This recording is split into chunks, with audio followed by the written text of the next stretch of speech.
Bienvenidos a la clase del día. El día de hoy vamos a hablar del capital de trabajo. El capital de trabajo representa el conjunto de los recursos que una organización necesita para financiar sus operaciones diarias. Tomando como referencia la bibliografía básica de la cátedra, tanto por ejemplo Guillermo Damrau como César Albornoz, se refieren al capital de trabajo como un indicador clave para la liquidez y para la eficiencia operativa. Bueno, por otro lado también Zapak Chain menciona que es una herramienta que influye directamente sobre la rentabilidad y sobre el riesgo de las organizaciones, por lo que si nuestro objetivo como administradores financieros es cuidar la salud operativa y la salud financiera de las organizaciones, tenemos que considerar al capital de trabajo como una especie de pulmón financiero o podemos decir como algo que le permite respirar y moverse con cierta agilidad en el corto plazo. Entonces, el capital de trabajo es un concepto muy importante en la administración financiera porque nos permite analizar la capacidad de una organización para poder operar y para poder cumplir con sus obligaciones en el corto plazo. El estudio de este capital de trabajo lo podemos abordar desde dos enfoques, uno contable y uno financiero. Desde el enfoque contable, desde la visión de la contabilidad, lo podemos definir como la diferencia entre el activo corriente y el pasivo corriente, lo cual nos va a permitir a nosotros identificar si una empresa tiene los recursos líquidos suficientes para poder cubrir sus obligaciones en el corto plazo. Sin embargo, esta visión por ahí es mucho más estática porque surge a partir de un balance general que nos va a indicar directamente la solvencia inmediata de una empresa. En cambio, desde una visión financiera del capital de trabajo, la vamos a definir como el conjunto de los recursos que son necesarios para operar, es decir, para mantener un ciclo operativo, desde comprar, producir, vender y obviamente después cobrar. Desde este enfoque, básicamente se lo considera como una decisión o como un enfoque mucho más activo, mucho más dinámico, como una inversión permanente que necesitan realizar las organizaciones para mantener un ciclo operativo funcionando. O sea, a este enfoque no le interesa tanto si la empresa tiene un saldo positivo en el capital de trabajo dentro del balance, sino cuánto necesita ir invirtiendo para sostener su operación continua. Muy bien, y ahora tenemos que hablar de la inversión en el capital de trabajo, que representa los fondos que permiten sostener la actividad mientras el ciclo productivo y comercial aún no generan los ingresos suficientes. Básicamente, representa un desembolso inicial que las empresas necesitan realizar para poder cubrir el desfase que existe entre los cobros y los pagos operativos. Es decir, es un importe nominal que se incluye como un flujo de salida inicial en la evaluación de los proyectos de inversión porque forma parte de la inversión total del proyecto, junto por ejemplo con los otros activos fijos y por lo tanto afectan el cálculo del valor actual neto y la tasa interna de retorno. Por esto es fundamental que lo podamos incluir desde el inicio porque en caso de no hacerlo podríamos estar subestimando los egresos y esto hará que el proyecto resulte mucho más rentable de lo que realmente es. En sí, la fundamentación principal para poder incluirlo es que no se puede producir o no se puede prestar un servicio sin antes comprar los insumos necesarios, como tampoco nosotros podemos pensar en cobrar sin antes tener los inventarios para poder vender. Obviamente, para todo esto se necesita pagar sueldos, pagar a los proveedores o por ahí financiar a los clientes o financiar a los usuarios. Y por esto hay que considerar una inversión en el capital de trabajo como si fuese una inversión más. Pero, ¿cómo la vamos a calcular? Bueno, existen dos métodos. El método del periodo del desfase, que se basa en el ciclo operativo y en el ciclo financiero, es decir, es el lapso de tiempo que hay entre la realización del primer desembolso para producir y la fecha en la que se realiza la cobranza por la venta de un producto o de un servicio. Y el método del déficit acumulado máximo, que en realidad busca determinar el punto del mayor déficit de caja que se irá acumulando por la operatividad de la empresa. Ahora vamos a ver un pequeño ejemplo de cada uno de estos métodos. Entonces, una determinada empresa presenta la siguiente información proyectada para el primer año Todo esto expresado en meses. El primer punto va a ser calcular la inversión en capital de trabajo mediante el método del desfase, para lo cual vamos a necesitar calcular los costos operativos anuales, dividirlos por 365, por lo tanto vemos en realidad lo que estamos expresando son los costos operativos diarios, y multiplicarlo por el periodo del desfase. Entonces, para el cálculo de los costos operativos anuales, vamos a tener en cuenta las compras de materia prima, a lo cual le vamos a sumar los salarios y las cargas sociales, y los costos variables. Obviamente las amortizaciones no las vamos a considerar porque no son erogables. Todo esto multiplicado por 12, porque está expresado en meses, y a esto lo vamos a dividir por 365. De esta manera llegamos a un costo operativo diario, porque ya lo dividimos por la cantidad de días del año, de 14.137.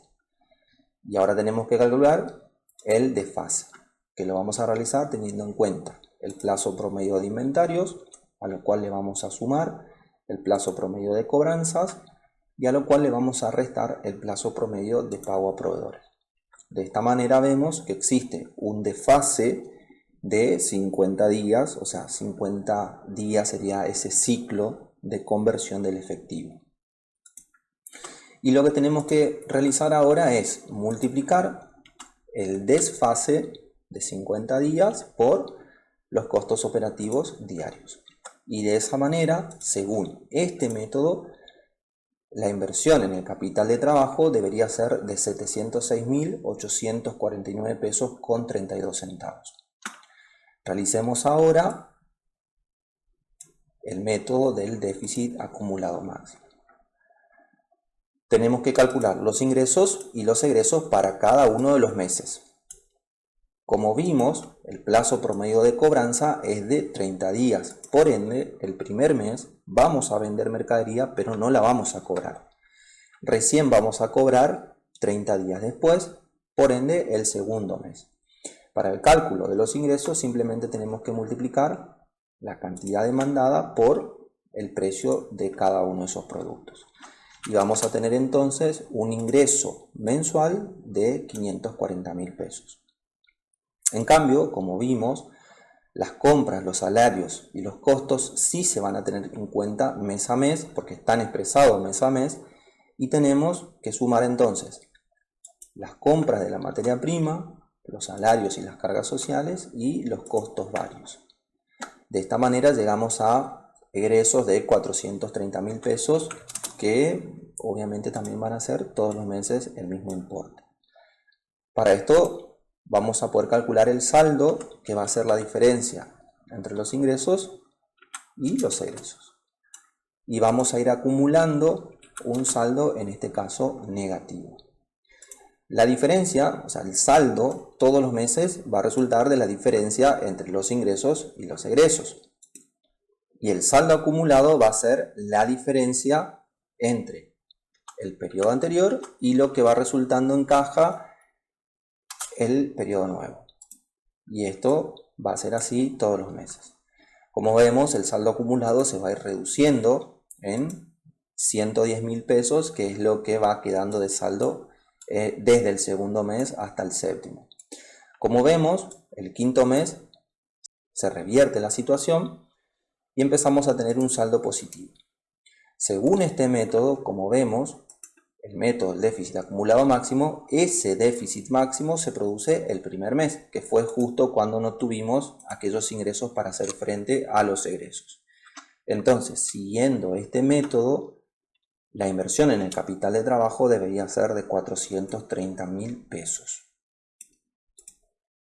Entonces, como podemos observar, cuando se aplican ambos métodos para poder estimar la inversión en el capital de trabajo, vamos a obtener valores que son distintos. Pero para poder tomar una decisión es importante tratar de interpretar cuál es la lógica de cada método y no simplemente optar por uno al azar. Por ejemplo, en el método del periodo del desfase se estima esa inversión inicial en capital de trabajo considerando el promedio de los días de desfase que existe entre los egresos y los ingresos operativos. Este es un método que resulta mucho más útil para hacer un análisis global y para poder proyectarlo mucho más allá en el tiempo, pero siempre basándonos en los promedios. Como por ejemplo acá vimos el caso de los costos operativos. Lo que sucede con este método es que tiende a sobreestimar un poco esa inversión inicial porque parte de una mirada mucho más estructural sin tener en cuenta cuál es el ritmo real de los ingresos y de los egresos, como sí lo considera el otro método, que se basa en una simulación de flujos mensuales pero centrados en el comportamiento real de los ingresos y de los egresos. En este caso, como nosotros habíamos visto, en el segundo mes ya van a haber ingresos que permitan financiar las operaciones desde el segundo mes. Sin embargo, este método nos permite visibilizar cuál es ese momento de mayor tensión dentro de la situación financiera de una organización o dentro de la caja de una organización. Pero entonces la pregunta sería, ¿cuál método utilizamos?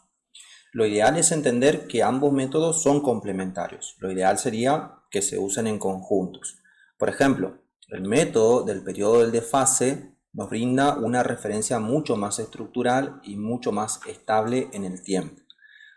Y el método del déficit acumulado máximo es una herramienta más dinámica y que se puede enfocar en el momento de arranque de un proyecto y en la necesidad de la liquidez inmediata. Por lo tanto, una de las prácticas habituales dentro de la administración financiera, como también sugieren autores como Zapak Chain o Dan Rauf, es tomar como referencia el mayor valor para poder garantizar una cobertura financiera, pero realizar una combinación prudente entre ambos valores, siempre y cuando se cuente con información acerca del contexto en el cual se va a desarrollar un emprendimiento o una empresa. Y por último, a modo de conclusión, vamos a decir entonces que el capital de trabajo es un indicador clave para la salud financiera de corto plazo de una organización. Desde una visión contable, como vimos, va a mostrar la diferencia entre los activos y los pasivos corrientes, y desde una visión financiera se va a enfocar mucho más en la capacidad para sostener un ciclo operativo. La inversión en el capital de trabajo representa los fondos necesarios para poder cubrir los desfasajes temporales entre ingresos y egresos durante el funcionamiento de un negocio o de un proyecto.